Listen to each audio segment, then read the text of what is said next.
Hello friends. मेरा नाम मनोज प्रजापति है। मैं आगरा से बिलोंग करता हूं और बीइंग ए मैकेनिकल इंजीनियर मैं defence research and development organisation में एज ए टेक्निकल ऑफिसर काम करता हूं। और आज मैं आपसे प्लान बी के बारे में कुछ बात करना चाहता हूं कि हमारी लाइफ में प्लान बी का रोल क्या है और प्लान बी कितना इम्पॉर्टेंट है और क्या प्लान बी हमें सोचना चाहिए। तो मैं यहाँ पे कुछ चीज़ें आपके सामने रखना चाहूँगा। जैसे आपको पता है कि जब पुराने ज़माने में कोई भी वॉर होता था, कोई भी प्रॉब्लम होती थी, कहीं भी कुछ युद्ध लड़े जाते थे, तो क्या होता था, हमेशा कुछ ना कुछ प्लान बी होता था। अगर ये प्लान नहीं तो फिर इस प्लान के अकॉर्डिंग हम जो है युद्ध करेंगे और जीतेंगे। अगर हम आज की मॉडर्न स्ट्रैटेजी में देखें तो यहाँ पर भी जो वॉरफेयर होते हैं वहाँ पे भी क्या होता है कि जैसे आपने उड़ी मूवी देखी होगी तो उसमें क्या था, उसमें जैसे दुश्मन को पता चल जाता है और हमारा हेलीकॉप्टर उनके रडार में आने वाला होता है तो हम प्लान अबॉर्ट करते हैं, बाकी की दो टीमें जाती हैं।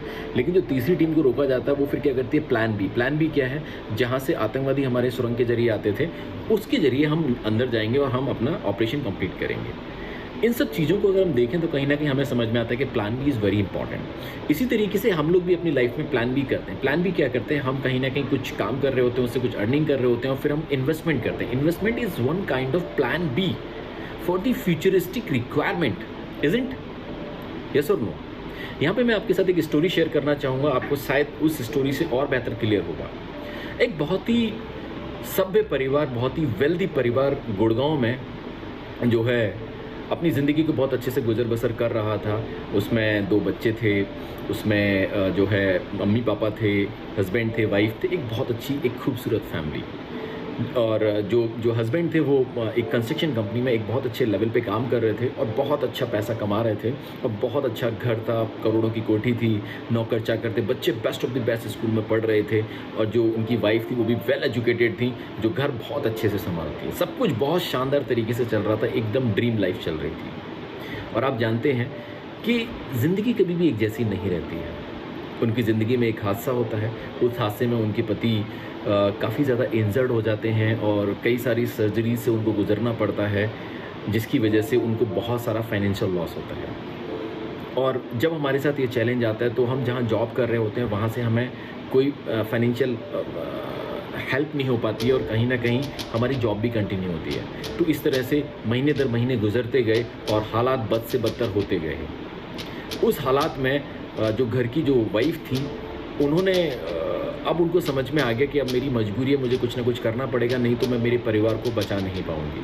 और आप जानते हैं जब फाइनेंशियली हम डिस्ट्रॉय हो जाते हैं तो हमारे पास कुछ नहीं रहता। उसी स्थिति में उन्होंने जो है देखा कि अब बच्चों की फ़ीस भरने के लिए पैसे नहीं हैं, हमारी रोज़ जो ज़रूरतें उनके लिए पैसे नहीं हैं, तो उन्होंने काम ढूंढना शुरू किया। रोज़ सुबह निकलती हैं अपना बायोडाटा लेके, अपनी फ़ाइल लेके और रोज़ जो है ऑफिसों में और मार्केट में चक्कर काटती, दौड़ती, भागती, धूल फाँकती, धूप झेलती और उसके बाद शाम को घर आती और फिर घर के सारे काम संभालती, पर जॉब नहीं मिल रही थी। 10 दिन बीते, 15 दिन बीते, महीना भर बीता, 2 महीना बीता और 3 महीने मेहनत मशक्क़त करने के बाद उनको एक स्कूल में जॉब मिल जाती है और वो स्कूल में जॉब संभालने लगती है। लगभग 6 महीने के अंदर को उनको रियलाइज़ हो जाता है कि ये जो पैसा मैं कमा रही हूँ, ये पैसा तो मेरे हस्बैंड की जो दवा दारू है उसके लिए ही सफिशिएंट नहीं है, तो मैं घर को कैसे सर्वाइव करूँगी। उनको समझ नहीं आ रहा था। फिर उन्होंने वहाँ पे एक ऐसा क्रांतिकारी निर्णय लिया जो सबको हिला गया, क्योंकि परिवार बहुत वेल्दी था। तो उनके जो मिसेस थी, वाइफ थी, उनके परिवार वाले बहुत अच्छे थे और जो हस्बैंड थे उनके परिवार वाले बहुत अच्छे थे। लेकिन आप जानते हो कि जब जिम्मेदारियाँ आती हैं तो कोई भी जिम्मेदारी नहीं उठाता, तो जिम्मेदारी हमें खुद उठानी पड़ती है। उस लेडी ने ये डिसाइड किया कि उनको एक और उनके पास हुनर था पढ़ाई के अलावा, खाना बनाने का। तो उन्होंने सोचा कि क्यों नहीं मैं खाना बनाने का काम शुरू करूं। और उन्होंने निर्णय लिया कि मैं जो है एक ठेल पे, जो है एक रोड साइड ठेल पे मैं क्या करने वाली हूँ, मैं बेसिकली छोले कुलचे बेचूंगी। जैसे ये छोले कुलचे रोड पे रेडी लगा के बेचने का आइडिया उन्होंने अपनी फैमिली से शेयर किया, माय गॉड, फैमिली में हड़कंप मच गया, जबरदस्त हड़कंप मच गया। सारे फैमिली वाले एक साथ विरोध में खड़े हो गए, एकदम विरोध में खड़े हो गए। तुम ये काम करोगी, हमारी नाक कट जाएगी, हमारा ये हो जाएगा, ऐसे कोई काम करते हैं, सब परिवारों की लड़कियां ऐसा नहीं करती हैं, और ये और वो बहुत सारी चीज़ें।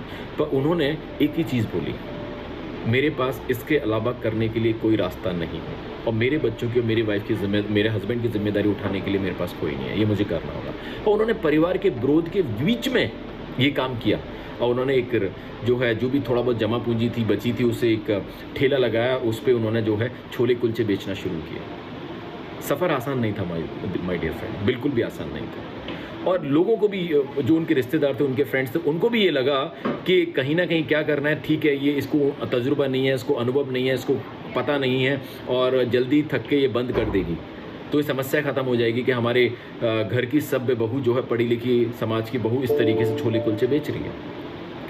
लेकिन उन्होंने हार नहीं मानी और उन्होंने उन चैलेंजेस के बीच में काम करना जारी रखा और करते करते धीरे धीरे करके लोग उनके ठेले पे आने लगे और वो टेस्ट जो है फेमस होने लगा छोले कुलचे का और ज़बरदस्त तरीके से उनका काम बढ़ने लगा। 500 से लेके 3000 रुपये पर डे कमाने लगी। अब उनका घर ठीक से चलने लगा, हस्बैंड की दवा के लिए भी पैसे जो है वो स्पेयर करने लगे, बच्चों की भी स्कूलिंग प्रॉपर ठीक हो गई और वो अब और जम के मेहनत करने लगे। अब उनके परिवार वाले भी साथ देने लगे। यहाँ पे एक बात तो समझ में आती है, परिवार वाले तब साथ देते हैं जब अपने आप को साबित कर देते हो, नहीं तो परिवार वाले सिर्फ सिंपैथी या एम्पैथी, इसके अलावा कुछ नहीं मिलने वाला। अब हालात सुधरने लगे, बहुत तेज़ी से वो आगे बढ़ने लगे और अब तो उनका जो स्वाद था वो जो है गुड़गांव के से बाहर निकल के दिल्ली और बाहर के एनसीआर तक आने लगा। अब लोगों को किसी और का छोले कुलचे पसंद नहीं आता। छोले कुलचे मतलब मैडम जी के छोले कुलचे। और क्योंकि वो अंग्रेजी बहुत अच्छा बोलती थी तो इससे भी बहुत प्रभाव पड़ता था कस्टमर पे, तो उनकी एजुकेशन वहाँ भी काम आ रही थी। लेकिन उन्होंने काम को छोटा नहीं समझा, उन्होंने करते रहे। फिर उनके हस्बैंड भी ठीक होने लगे, फिर वो ठीक हो गए तो उन्होंने भी अपनी पत्नी के साथ में हाथ बटाना शुरू कर दिया और उस काम को उन्होंने टेकअप करना शुरू कर दिया और आज उनकी ज़िंदगी बहुत अच्छे से चल रही है। और उन्होंने उस जो रेडी थी, उस रेडी को एक सुंदर और एक बेहतरीन रेस्टोरेंट का रूप दे दिया। जी हाँ, ये कहानी कोई काल्पनिक कहानी नहीं है माय डियर फ्रेंड, ये कहानी है उर्वशी यादव जो गुड़गांव के सेक्टर 14 से बिलोंग करती हैं। मैं यहाँ पे कुछ डिटेल भी उनके शेयर करूँगा वीडियो में। आप सोचिए, आप जरा सोचिए, अगर उनके पास पहले से प्लान भी होता तो क्या वो इस सफ़र को करते? शायद नहीं, क्योंकि प्लान भी होता तो उसके अकॉर्डिंग उनको ये सारी तकलीफ़ें झेलनी ही नहीं पड़ती।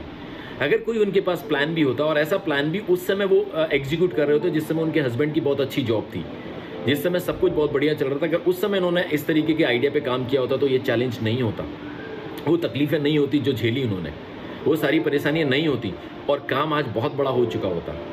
मैं ये कहना चाहता हूँ कि प्लान भी हमारी लाइफ में बहुत बहुत इंपॉर्टेंट है। इससे पहले कि मुसीबत, परेशानियाँ, तकलीफ़ें हमें मजबूर कर दें कि हम किसी और काम को करना शुरू करें, क्योंकि पहला काम हमारा ख़त्म हो गया, डिस्ट्रॉय हो गया, उससे हमारा कुछ नहीं हो सकता, तो हमें नया काम करना पड़ेगा। उससे पहले ज़रूरी है कि आप जो काम करें उस काम के साथ में आप 1 या 2 काम और ऐड ऑन करें। ये मॉडर्न एरा है, इस मॉडर्न एरा में सिर्फ एक काम से काम नहीं चलेगा। किसी भी बिजनेस एंटिटी को आप देखेंगे, they are working a multiple businesses. Why don't you? हम जितने, मेरी अपील उन सब जॉब करने वालों से है जिनको जॉब करना बहुत पसंद है, क्योंकि उनको बहुत सेफ जोन में रहना पसंद है। मैं कहना चाहता हूँ ज़िंदगी हमेशा सेफ जोन में नहीं जी जा सकती। जब वो दुलत्ती मारती है ना, दुलत्ती समझते हैं ना, जब वो दुलत्ती मारती है, जब मुसीबत आती है ना, तो समझ में आता है कि what is safe, nothing is safe, only the thing is safe कि आपके पास में मल्टीपल ऑप्शन होने चाहिए। जी हाँ, अगर आपको ये लगता है मेरे वीडियो से, अगर आप इस वीडियो ने आपको इंस्पायर किया और आपको ये लगता है कि कहीं ना कहीं हमें प्लान बी पे सोचना चाहिए, तो ऐसा ही एक प्लान बी पे मैं भी काम करता हूँ। जैसे मैंने आपको बताया, मैं एक डिफेंस में जो है क्लास 1 ऑफिसर, उसके साथ मैं भी अपने प्लान बी पे काम करता हूँ। और प्लान बी पे मैंने तब काम करना शुरू किया मेरे दोस्तों, जब मैं बहुत अच्छे से मेरी ज़िंदगी चल रही थी, तब मैंने प्लान बी पे काम करा। उस प्लान बी से मेरी ज़िंदगी और ऊपर की तरफ उठ चुकी है और बेटर हो चुकी है और उसमें वैल्यू एडिशन हुआ है। और साथ में मेरे पास में अब एक बहुत स्ट्रॉन्ग जो है सोर्स ऑफ इनकम है, एक स्ट्रॉन्ग मेरे पास कैरियर और है जिसको मैं परस्यू कर रहा हूँ पिछले 5 साल से।